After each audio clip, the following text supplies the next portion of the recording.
Kementerian Keuangan mengatakan angka kemiskinan menurun. Angka kemiskinan menurun, orang di tengah jalan semakin banyak. Korelasinya di mana? Sampai di sini paham? Artinya apa? Kementerian Keuangan jelas, Basnas jelas, dana CSR dari perusahaan jelas. Pertanyaannya orang miskin kok semakin banyak? Wakaf jelas, badan wakafnya ada. Pertanyaannya, sekian banyak lembaga swadaya masyarakat, tapi kenapa kok angka kemiskinan semakin bertambah? Assalamualaikum warahmatullahi wabarakatuh. Saya bersama Biker Subuhan Pekanbaru Riau. Bagi yang sudah bergabung, istiqomah. Bagi yang belum, segera bergabung. Kiamat sudah dekat. Berkah selalu, sukses. Assalamualaikum warahmatullahi wabarakatuh.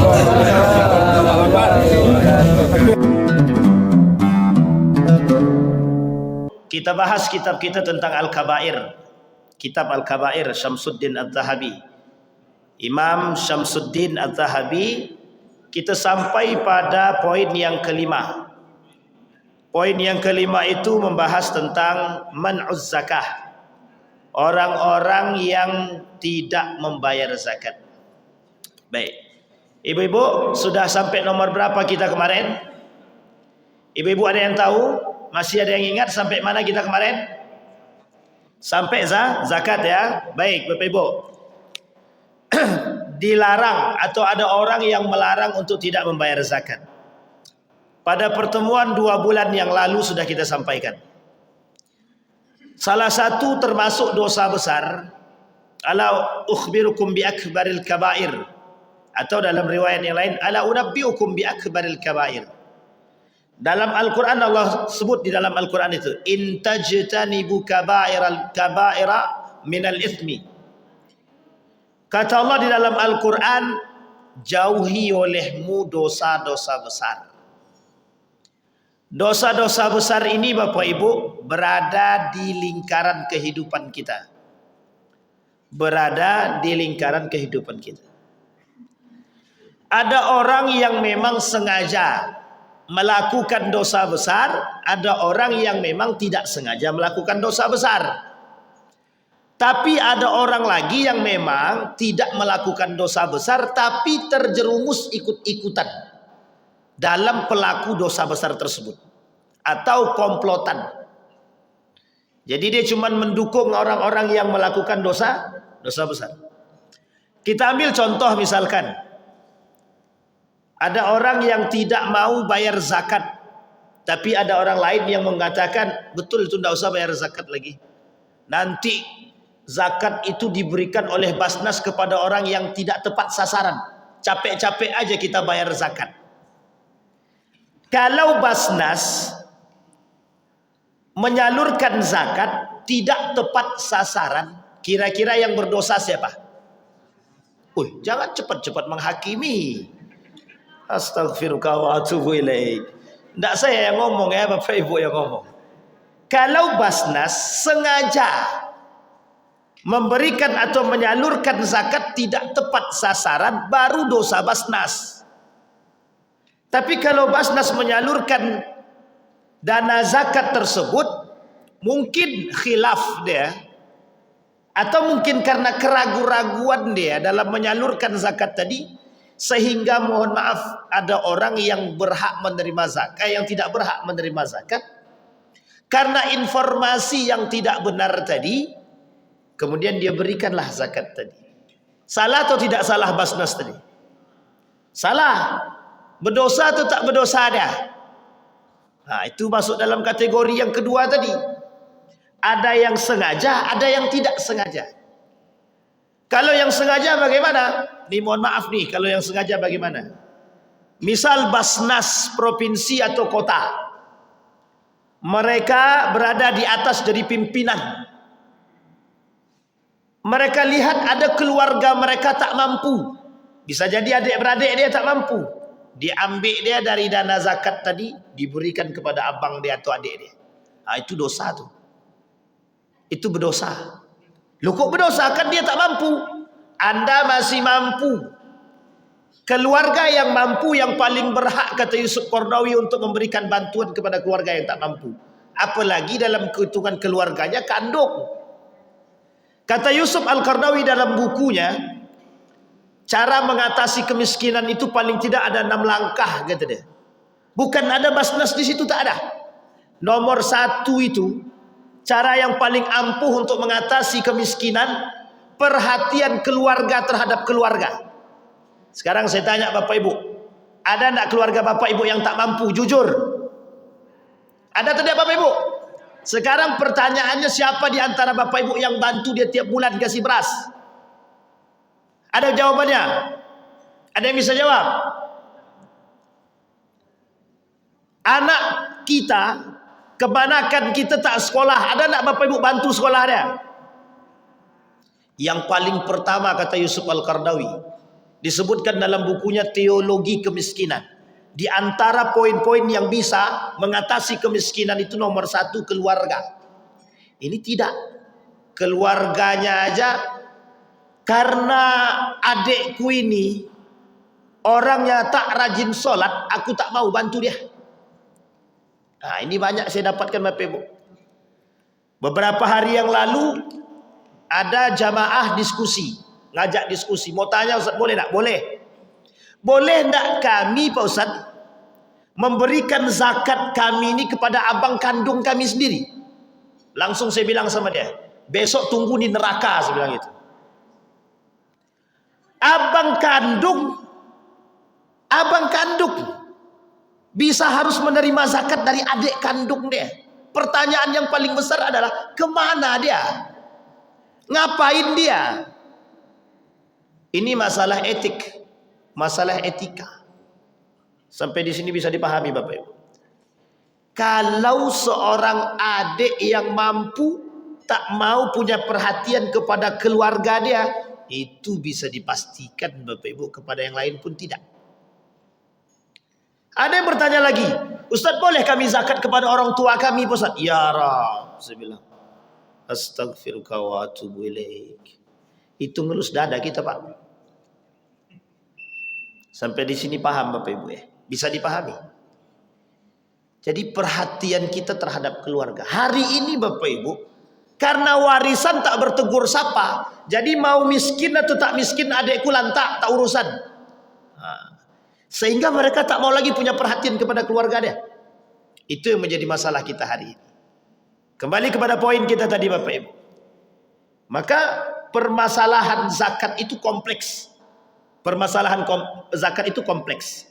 Mulai dari yang membayar zakat, mulai dari yang menerima zakat, yang membayar zakat, sampai pengelola zakatnya bermasalah. Kalau pengelola zakat seperti Basnas tidak tahu, atau rumah zakat dan lain sebagainya, dompet duafa, rumah zakat, DPUDT, tidak mengerti bagaimana cara penyaluran zakat, itu muskilah itu. Kita ambil contoh. Lazismu, lembaga amil zakat Muhammadiyah. Itu per tahun bisa sampai triliunan itu. Dari orang Muhammadiyah saja. Coba Bapak Ibu bayangkan. Dari orang Muhammadiyah saja, dana zakat yang dikumpulkan itu bisa sampai triliunan. Kaya apa tak kaya? Kaya apa tak kaya Bapak Ibu? Bukan kaya lagi itu. Kalau hitungannya triliun, jadi satu hotel di Mekah itu Bapak Ibu. Sampai di sini paham ya Bapak Ibu. Sekarang kembali kepada poin tadi Bapak Ibu. Sekarang pertanyaannya, mengapa kok kemiskinan semakin banyak? Dana zakat itu banyak. Kalau dikalkulasikan Bapak Ibu, jumlah masyarakat muslim di Indonesia yang mampu, itu pada hakikatnya mampu mengcover masyarakat-masyarakat tak mampu yang muslim. Sangat mampu sekali. Tapi mengapa kok masih kita dapatkan orang miskin itu banyak? Dan mohon maaf, kenapa yang miskin itu juga orang muslim? Kan begitu. Nah, itu tidak usah kita masukkan. Karena negara kita mayoritas muslim. Jadi otomatis yang miskin juga orang muslim. Mesti. Nah sekarang Bapak Ibu, ada alasannya. Ada. Alasan yang pertama, orang muslim yang tidak bayar zakat hanya dilarang dalam Al-Quran. dilarang oleh agama, tidak dilarang oleh dihukum oleh agama, tidak dihukumi oleh pemerintah. Kita tak bayar zakat, datang tukang zakat tuh kita tak bayar pajak, datang tukang pajak ke rumah. Nah, protes pula dia. Tapi kalau kita tak bayar zakat, siapa yang nak datang ke rumah kita? Sehingga umat muslim hari ini masuk mereka tak takut dengan ancaman zakat di dalam Al-Quran, karena bersifat tidak realistis, hukumannya tak nyata. Paling kalau kami tidak bayar zakat, itu pun kata agama, harta kami semakin hari semakin berkurang. Buktinya tidak, kami semakin kaya. Bisa dipahami? Satu, penyebab kenapa kemiskinan itu terus terjadi. Yang kedua, cara pengelolaan zakat kita kurang benar. Malaysia, orang yang bayar zakat itu tak perlu lagi bayar pajak. Okey, tak sama negara Malaysia dengan Indonesia. Baik, okey, tak ada masalah. Pertanyaannya adalah, sekarang mengapa sekian banyak orang bayar zakat tapi kemiskinan juga makin banyak? Kita ambil contoh. Kementerian Keuangan mengatakan angka kemiskinan menurun. Angka kemiskinan menurun, orang di tengah jalan semakin banyak. Korelasinya di mana? Sampai di sini paham? Artinya apa? Kementerian Keuangan jelas, Basnas jelas, dana CSR dari perusahaan jelas. Pertanyaannya, orang miskin kok semakin banyak? Wakaf jelas, badan wakafnya ada. Pertanyaannya, sekian banyak lembaga swadaya masyarakat, tapi kenapa kok angka kemiskinan semakin bertambah? Sampai di sini bisa dipahami? Kenapa kok orang miskin semakin banyak? Itu pertanyaan kita sama. Maka butuh evaluasi terhadap pengelolaan zakat yang baik dan benar. Yang ketiga, ada orang-orang yang tidak percaya dengan lembaga zakat. Kita ambil contoh, seperti yang tadi saya sampaikan. Ngapain kau bayar zakat ke Basnas itu? Uang Basnas ngelolanya nggak benar kok. Nanti tidak tepat sasaran. Lebih baik kita kasih sendiri. Betul ya? Kita kasih sendiri. Jadi satu orang bisa dapat 3 kali. Satu orang bisa dapat 3 kali dia. Sementara orang yang lain belum dapat. Dari Basnas dia dapat, dari tetangga dia dapat, dari perorangan dapat semua. Sementara di salah satu daerah masih ada yang belum dapat dan belum disalurkan. Nah, ini masalah Bapak Ibu. Dan yang keempat, yang terakhir Bapak Ibu, banyak orang kaya tidak mau bayar zakat dengan alasannya adalah harta kami belum sampai. Tahu Bapak Ibu alasannya? Kami ini Pak Ustadz memang nampaknya kaya, hutang kami banyak. Jadi setelah kami kurang-kurangi, pendapatan bersih itu cuma 2 juta. 2 juta kali setahun baru 24 juta. Berarti kami tak layak zakat. La ilaha illallah. Sampai di sini paham? Rumah dia 5, mobilnya 3. Kok tak layak bayar zakat itu gimana? Maka kata Yusuf Al-Qardawi, yang dihitung bukan bersih lagi gitu deh. Berapa pendapatan dia per hari, per bulan? Per bulan pendapatan dia 20 juta, tarik. Mau bersih ataupun kotor, tarik. Karena kalau ditunggu bersih dia, entah kapan-kapan bersihnya. Kalau yang bersih cuma 2 juta, maka dia tak layak bayar zakat. Sampai di sini paham Bapak Ibu? Itu menjadi alasan bagi orang kaya untuk tidak membayar zakat. Sekarang kita masuk Bapak Ibu. Sejarah. Abu Bakar datang ke perbatasan Mekah Madinah, diperangi sama Abu Bakar. Siapa yang nggak mau bayar zakat, ambil harta dia, ambil rumah dia sekali, perangi. Nah, ini Bapak Ibu tolong dicek baik-baik nih. Yang pendapatan dia di atas 5 juta, pendapatan dia di atas 5 juta, tolong dicek baik-baik.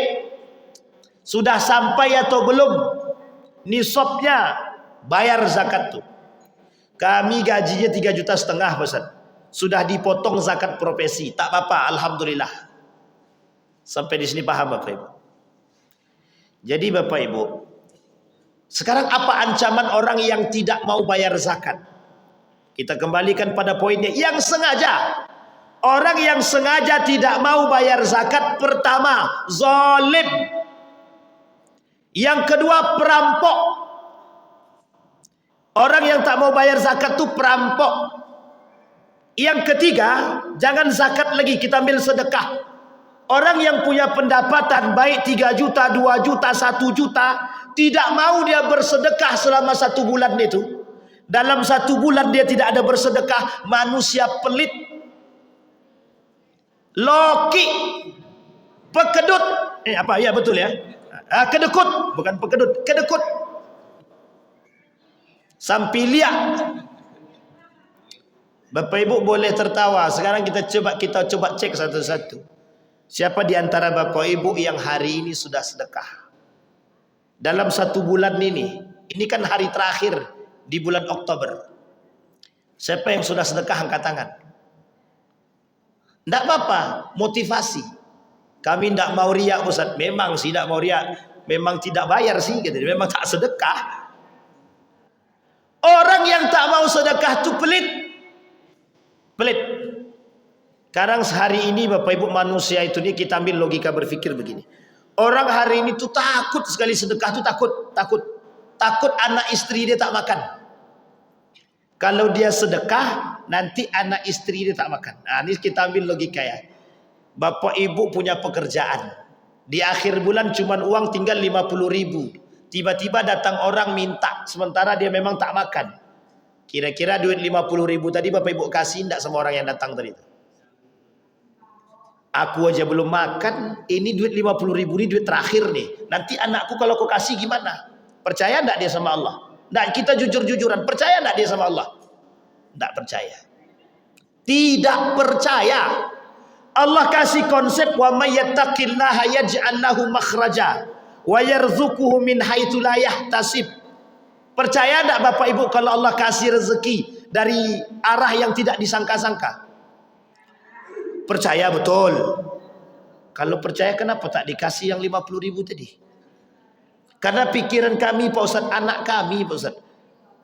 Bapak Ibu, kalau anak Bapak Ibu tak bisa makan, masih bisa minjam tetangga 50.000. Saya yakin banyak yang mau minjamkan.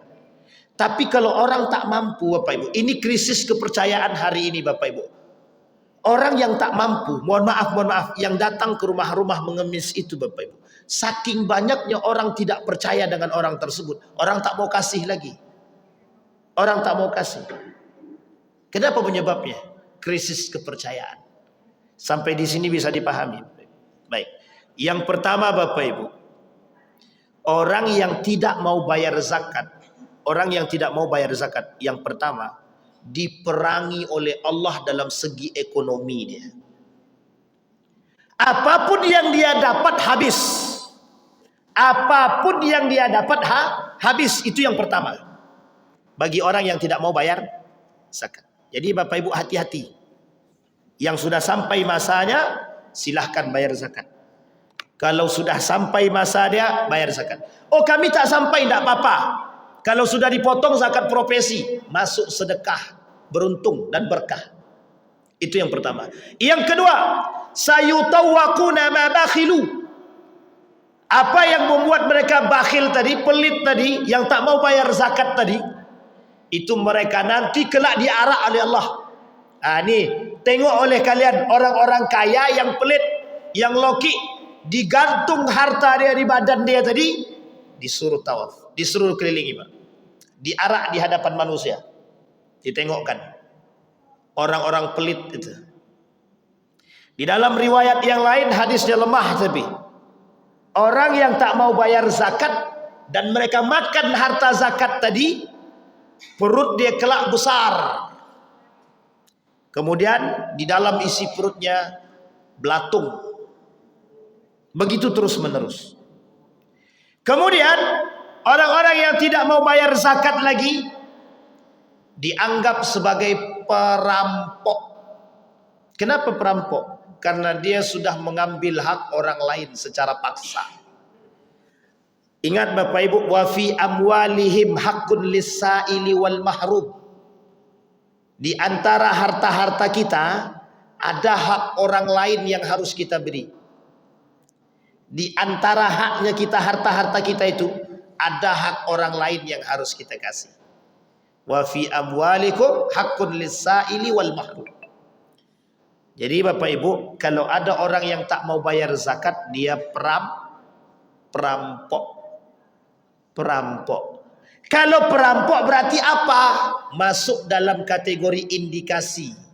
Dari sekian banyak yang tadi kita sampaikan, indikasinya cuma satu, zalim. Orang yang zalim itu masuk indikasi dia pelaku dosa besar. Orang yang melakukan dosa besar, bagi mereka neraka. Apa dia neraka itu? Jahanam. Neraka apa Bapak Ibu? Ada di sini yang tak mau bayar zakat? Ada yang tak mau bayar zakat? Enggak ada. Semua sudah bayar zakat? Serius? Ini belum lagi. Nanti masa dia. Baik. Paham Bapak Ibu ya?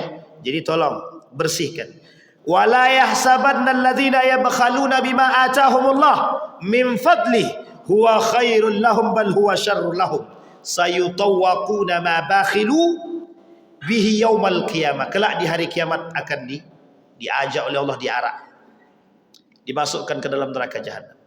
Ancamannya adalah Allah tak mau melihat mereka, Allah tak mau mensucikan mereka, Allah tak mau mengajak mereka berbicara. Bagi mereka azab yang sangat pedih. Yang kelima apa Bapak Ibu? Bagi mereka azab yang sangat pedih. Yang kelima, Allah laknat mereka. Yang keenam, Allah masukkan mereka ke dalam neraka. Dan neraka bagi mereka yang tidak mau bayar zakat, neraka jahanam.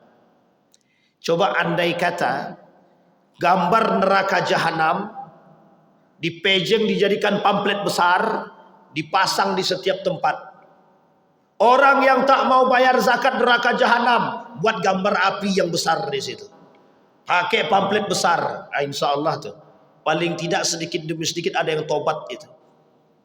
Yang keenam Bapak Ibu, ancaman bagi mereka yang tidak mau bayar zakat, tidak ada keberkahan dalam rumah tangga, tidak ada keberkahan dalam harta dia. Yang dimakan oleh anak dia haram karena dia makan harta orang lain. Jadi Bapak Ibu yang hartanya sudah sampai dan dia tidak bayar zakat, dia sedang memakan hak orang lain. Artinya apa? Yang dia makan adalah haram.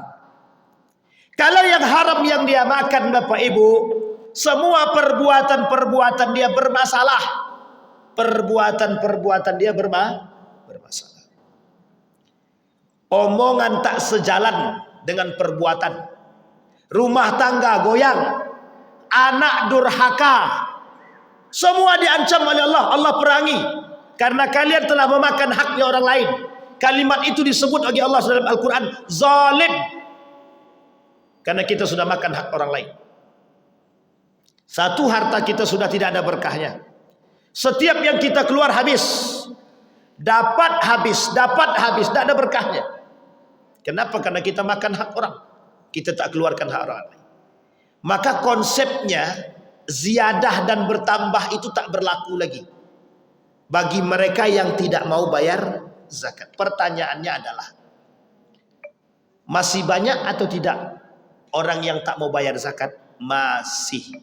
Kenapa? Karena ancamannya tak nampak. Itu kan ancaman akhirat aja itu. Ukhrawi, akhirat. Beli mobil baru, nabrak, tup. Besoknya beli mobil baru lagi, nabrak lagi.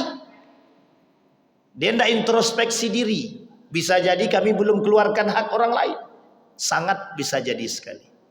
Jadi Bapak Ibu, kalau kita tidak mau mengeluarkan hak orang lain, kita disebut Allah sebagai orang yang pelit dan perampok dan zalim. Dan Allah akan memerangi orang-orang yang seperti ini, Bapak Ibu. Sehingga Bapak Ibu sekalian yang berbahagia, kita yang sadar dengan zakat itu, maka kita penting Bapak Ibu memahami. Pemahaman zakat itu sederhana Bapak Ibu. Memahami zakat itu sederhana. Apa yang harus kita pahami? Menghidupkan orang lain. Bapak Ibu bayar zakat itu sebenarnya tidak sebanding Bapak Ibu. Misal pendapatan Bapak Ibu dalam 1 tahun, anggaplah gaji Bapak Ibu itu memenuhi 8 juta. 8 juta. 1 tahun anggaplah 10 sudah 80. 16 berarti 96 juta. 96 juta 1 tahun itu 2,5-nya berapa? Berapa 2,5-nya Bapak Ibu dari 96 juta? Kita ambillah paling banyak itu nggak sampai 1 juta. Yang kita keluarkan. Pertanyaannya adalah 1 juta itu untuk setahun apa? Bapak kasih sama orang tak mampu 1 juta. Kita ambil misalkan tetangga tidak mampu. Bapak Ibu kasih 1 juta untuk setahun ya, kira-kira cukup enggak? Cukup atau tidak? 1 juta untuk setahun? Enggak cukup. Artinya apa? Kalau cuma 10 orang yang berzakat saja, itu baru bisa mengcover 2 orang selama setahun. 10 orang. Makanya Bapak Ibu perlu adanya kesadaran dalam diri umat muslim hari ini. Maka kenapa kemiskinan terus berkelanjutan, terus ada pusat? Iya, uang umat muslimnya kayak gini tingkahnya. Kita umat muslim yang tak sadar. Kita umat muslim yang tak mau bayar zakat. Kita umat muslim yang tak punya perhatian terhadap saudara. Coba Bapak Ibu bayangkan orang yang mampu hari ini. Di antara Bapak Ibu mampu semua. Kita ambil misalkan di antara Bapak Ibu ini mampu. Per bulannya 3,5 juta misalkan pendapatan dia. Sisihkan 200.000 saja. Untuk beli beras 10 kilo. Bisa enggak tetangga makan? Bisa. Bisa tercover apa tidak? 1 orang mengcover 1 orang. Oh, kalau tak mampu 2 orang cover 1 orang. Sekarang kan tidak. Kita cuman kasih sedekah setahun sekali. Ya gimana kemiskinan mau hilang? Yang kita kasih setahun sekali. Untuk makan saja habis. Maka Bapak Ibu, saya katakan masjid punya peran besar. Bukan Basnas. Bukan Basnas. Masjid punya peran besar Bapak Ibu. Andai kata bisa dialokasikan. Kita ambil contoh Masjid Jogokarian, Masjid Suhada, Masjid Al-Falah. Tidak usah jauh-jauh. Dompet duafa DD. Bapak Ibu tahu dompet duafa? Tahu DPUDT? DPUDT tahu? Siapa yang punya DPUDT? Rumah zakat tahu Bapak Ibu rumah zakat? DPUDT itu punya Aagim. Rumah zakat dompet duafa itu dulu punya Republika. Sekarang tak lagi, dulu saja. Rumah zakat, dompet duafa. Kemudian ada DPUDT, kemudian ada Lazismu, Lembaga Amil Zakat Muhammadiyah. Ada lagi Lembaga Amil Zakat Nahdlatul Ulama. Banyak lembaga amil zakat itu. Tapi jangkauannya kemana? Nah coba sekarang bayangkan masjid ini. Orang-orang yang kaya di sekitar masjid ini merangkul semuanya. Zakat di sini dibangun satu lembaga yang mohon maaf bisa dipercaya oleh masyarakat. Cari anak-anak yang tak mampu. Bapak Ibu lihat hari ini generasi-generasi yang datang ke masjid. Tengok, ada yang anak muda, ada yang anak-anak, ada yang cinta agama, ada yang cinta Al-Quran. Punah. Makanya zakat itu punya pengaruh besar. Membentuk Bapak Ibu karakter-karakter umat. Masjid punya peran. Hari ini masjid tak mau tahu. Masjid hari ini tidak mau tahu. Masjid cuma tempat sholat Pak Ustaz. Cuma tempat buka puasa. Salah. Yang punya peran besar hari ini itu masjid. Kalau masjid punya ekonomi yang baik, bisa mengelola dengan baik, banyak orang-orang tak mampu itu bisa dimampukan. Kami ambil contoh Bapak Ibu. 2008 kami lakukan penelitian di Yogyakarta, Bapelurzam nama tempatnya. Selama 2 bulan itu bisa menjadikan mustahik penerima zakat menjadi muzaki. Yang tadinya dia menerima zakat, 2 bulan kemudian menjadi pemberi zakat. Artinya apa? Kita kontrol. Masjid punya program yang bagus. Kalau masjid mau, kalau masjid tak mau, sampai kapanpun masjid akan mengemis. Sampai kapanpun masjid akan mengemis. Sampai di sini bisa dipahami Bapak Ibu. Jadi esensinya besar Bapak Ibu. Nah sekarang coba bayangkan, kalaulah setengah umat muslim tadi tak mau bayar zakat, kira-kira kita bisa membangun kekuatan? Bisa atau tidak kita bangun kekuatan? Yahudi, nih Bapak Ibu yang suka beli-beli produk Israel, perhatikan baik-baik. Yahudi, Israel itu pendapatan mereka, kekuatan mereka dari apa yang Bapak Ibu beli. Yang masih pakai produk Pepsodent, yang masih pakai Clear sampo dia, Unilever, itu asli produk Yahudi. Bapak Ibu beli, pendapatan dia mereka gunakan untuk membantu Israel dan Yahudi. KFC, Pizza Hut, coba Bapak Ibu bayangkan, pendapatan mereka itu diberikan kepada sana, untuknya setengah-setengah. Setengahnya untuk pizza, setengahnya untuk Israel. Coba kita bayangkan sekarang. Andai kata umat muslim, para pedagang-pedagang muslim tadi, itu tidak setengah pendapatan, cuma 2,5 per tahun. Bayangkan per tahun. Israel per bulan, umat muslim per tahun. Kira-kira kalau per bulan, jangankan rudal, lebih dari rudal pun bisa dibeli sama Israel. Untuk menghancurkan Palestina setiap hari, itu mereka butuh dana besar, paling tidak 3 triliun setiap hari. Dari mana pendapatannya? Dari barang-barang yang mereka jual belikan, dan mereka bangun kekompakan sesama mereka. Setiap orang Israel yang berdagang, yang punya usaha, memberikan pendapatan mereka setengahnya kepada negara Israel. Untuk membangun apa? Kekuatan. Itulah Bapak Ibu kenapa Umar bin Khattab membangun BMT, Baitul Mal wat Tamwil. Kenapa Umar bin Khattab membangun Baitul Mal? Tujuannya cuma satu, untuk agar pendapatan-pendapatan masyarakat tadi, zakat-zakat tadi dikumpulkan di Baitul Mal. Yang tak mampu tinggal bisa dihidupkan dari situ. Itu tujuannya sama.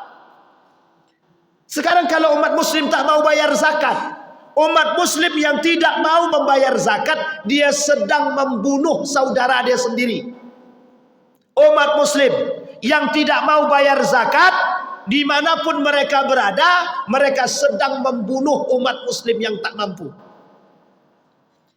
Begitu kasar. Iya, memang harus begitu. Hari ini harus kita gitukan. Jadi Bapak Ibu kalau ketemu dengan orang kaya yang tak mau bayar zakat, bilang sama mereka, Anda telah membunuh umat muslim. Sampai di sini paham Bapak Ibu? Urgensinya bayar zakat itu pentingnya begitu Bapak Ibu. Wong kita tidak takut sekarang kok bayar. Orang hari ini kalau tak bayar zakat tidak takut. Tidak takut. Sekarang saya tanya Bapak Ibu, kalau Bapak Ibu main dukun, syirik apa tak syirik? Batal tidak keislaman dia? Sama Bapak Ibu, orang yang tak mau bayar zakat rusak rukun Islam dia. Orang yang tak mau bayar zakat rusak rukun Islamnya. Islam dia tak sempurna. Orang yang tidak mau bayar zakat, Islam dia tidak sempurna.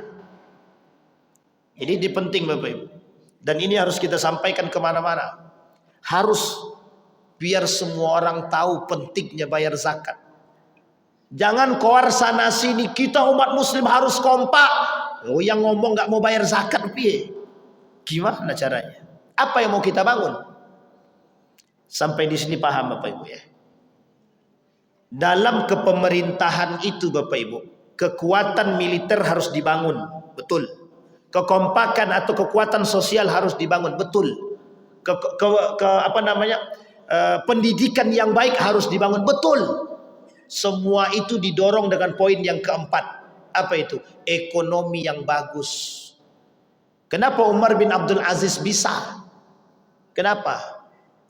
Karena Umar bin Abdul Aziz sadar, tahu dia ayat Al-Quran itu, paham dia. Kenapa Umar bin Khattab keras dengan zakat? Kenapa Abu Bakar keras dengan zakat? Kenapa Utsman keras dengan zakat?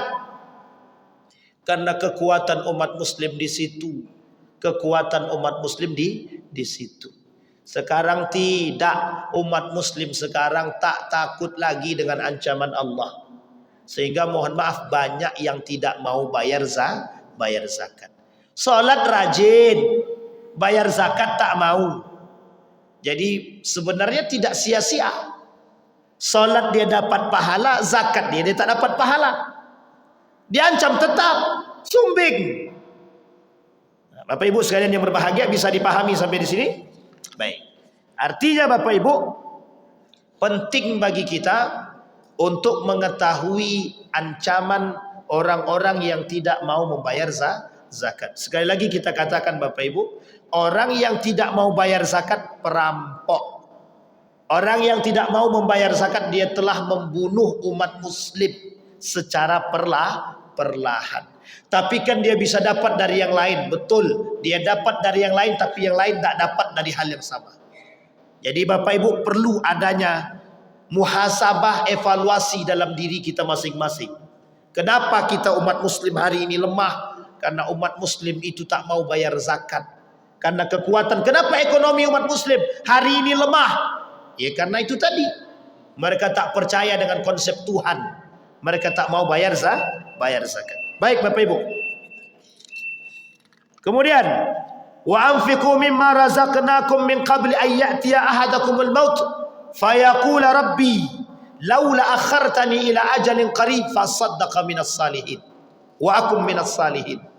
Bayangkan Bapak Ibu, orang yang sudah mati saja berbicara kepada Allah, hidupkan aku kembali ya Allah, niscaya aku akan betul-betul bersedekah. Alasannya apa? Ketika seseorang tadi mati dan ketika ruh sampai di tenggorokan gargarah, disitulah Bapak Ibu kemudian Allah tampakkan amal ibadah dia. Amal ibadah yang ditampakkan dalam kitab Durratun Nasihin itu, amal ibadah yang ditampakkan oleh Allah ketika ruh sampai di gargarah tadi, amal sedekah. Jadi Bapak Ibu akan dilihat, oh ternyata waktu itu harusnya ketika itu aku tidak ngasih roti, aku kasih nasi aja. Jadi apa yang kita beri itu yang akan Allah ganjar. Sehingga dalam satu riwayat diceritakan ketika seorang pemuda berada di padang pasir dan dia membawa perbekalan, bertemu dengan orang yang tak mampu atau memang yang dalam keadaan kehausan, kelaparan. Kemudian orang tersebut meminta makanan. Kemudian pemuda tadi ada satu roti, dia bagi dua. Yang satu untuk orang yang tak mampu tadi, yang satu untuk diri dia. Sampai kemudian dia di tempat, kemudian ketika dia meninggal, ketika roh dia sampai di gargarah, kemudian dia berkata, ditampakkan oleh Allah amal ibadah sedekah dia. Di situ kemudian dia menyesal. Dan dia katakan kepada Allah di dalam Al-Quran tentang surat tadi. Apa kata dia? Ya Allah, hidupkan aku kembali. Andai aku bisa hidup kembali, aku akan bersedekah sebaik mungkin. Itulah alasannya kenapa Nabi katakan di dalam hadisnya itu, berinfaklah, bersedekahlah dengan sebaik-baik dia. Husnus sadaqah, sebaik-baik sedekah. Sekarang saya tanya Bapak Ibu beli baju baru sama baju lama, yang Bapak Ibu sedekahkan baju baru atau baju lama? Masih banyak manusia di muka bumi ini yang mengaku berislam itu belum mampu mengatakan konsep yang serupa ini Bapak Ibu. Aku beli baju baru Ustaz. Untuk siapa? Untuk orang yang samping rumahku. Lebih baik baju itu daripada baju yang aku pakai. Kalau ada begitu perlu kita tuntut keikhlasan dia itu, Bapak Ibu. Karena saya yakin banget itu tak banyak yang begitu itu. Jangankan Bapak Ibu, Ustadz pun belum tentu itu. Yakin saya. Sangat yakin sekali. Kenapa? Karena pertumbuhan keikhlasan itu sedikit demi sedikit mulai hilang. Tidak tumbuh malah menurun itu, Bapak Ibu. Sampai di sini bisa dipahami, Bapak Ibu ya. Baik. Jadi Bapak Ibu sekalian yang berbahagia, berat bagi kita Bapak Ibu hari ini umat muslim untuk meyakinkan kepada muslim itu bahwa zakat itu begitu penting bagi umat muslim. Bahkan zakat itu bisa membangun kekuatan umat muslim. Hanya saja mohon maaf hari ini kita kekurangan, kita kehilangan nilai-nilai terhadap zakat itu sendiri. Malaysia kuat, Singapura kuat, karena sistemnya masih kerajaan. Ketika sistem kerajaan masih kuat semua Bapak Ibu. Tapi kalau sudah tidak ke kerajaan ini yang sulit Bapak Ibu. Jangankan itu kata dia, orang Al-Quran aja dikorupsi, apalagi duit zakat kata dia. Ini muskilah Bapak Ibu. Kita berdoa kepada Allah mudah-mudahan orang-orang yang di atas itu Basnas itu, orang-orang yang di Basnas, orang-orang yang di BWI, betul-betul orang-orang yang betul-betul amanah. Amin ya rabbal alamin. Bapak Ibu sekalian yang berbahagia, yang terakhir dari apa yang saya sampaikan Bapak Ibu, poin pentingnya adalah Bapak Ibu, kita berharap daripada masjid ini itu bisa membangun satu lembaga sosial. Paling tidak Bapak Ibu, ketika Bapak Ibu bisa mengumpulkan baik dana zakat, infak ataupun sedekah, mulailah hari ini kita berpikir Bapak Ibu untuk mencari generasi-generasi kita yang bisa meneruskan kita Bapak Ibu, khususnya untuk masjid ini. Saya tidak tahu Bapak Ibu apakah di masjid ini punya satu kader yang bisa mereka kader untuk kelak di sampai akhir.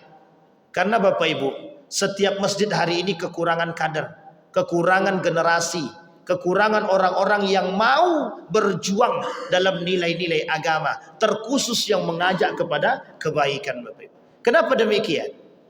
Karena memang mohon maaf Bapak Ibu, kekurangan atau lemahnya ekonomi masjid tersebut. Justru kadang-kadang mohon maaf jangan tersinggung, masjid kadang-kadang ngemis. Makanya konsepnya Ustadz Luqmanul Hakim itu pantang masjid mengemis gitu deh. Saya sepakat Bapak Ibu. Saya katakan pantang masjid mengemis. Saya sampaikan di masjid saya Bapak Ibu, kami masjid tidak akan mengemis. Bapak-bapak yang mau masuk surga datang ke masjid. Caranya bagaimana? Sedekah ke masjid. Kalau Bapak tak mau, tidak apa-apa, kami tutup pintu sedekah. Kami tutup pintu sedekah, besok jangan cari-cari masjid sini lagi, cari masjid lain. Besoknya alhamdulillah Bapak Ibu, semua bersedekah. Alhamdulillah. Ada beberapa kegiatan di masjid itu, alhamdulillah kita tak perlu lagi cari duit. Datang sendiri Bapak Ibu. Alhamdulillah. Artinya perlu berani sedikit. Pak Ketua ya, sikat aja Pak Ketua. Apalagi di sini banyak orang-orang kaya, orang-orang mampu, sikat aja. Jangan tanggung-tanggung. Apalagi ada, mohon maaf, ada anggota dewan di sini, sikat. Jangan tanggung-tanggung. Kalau perlu tembak di tempat, tembak aja di tempat. Bapak anggota dewan, ustadz pula lagi gitu. Kalau tak mau, itu dia. Tembak di tempat, itu lebih baik Bapak Ibu. Nah, kita perlu hari ini begitu.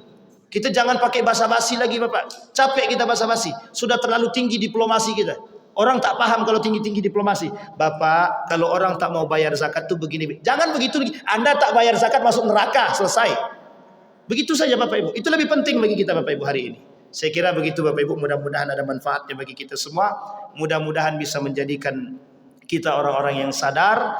Dan mudah-mudahan kita yang hadir malam hari ini bisa memberikan peringatan kepada saudara-saudara kita yang belum membayar zakat.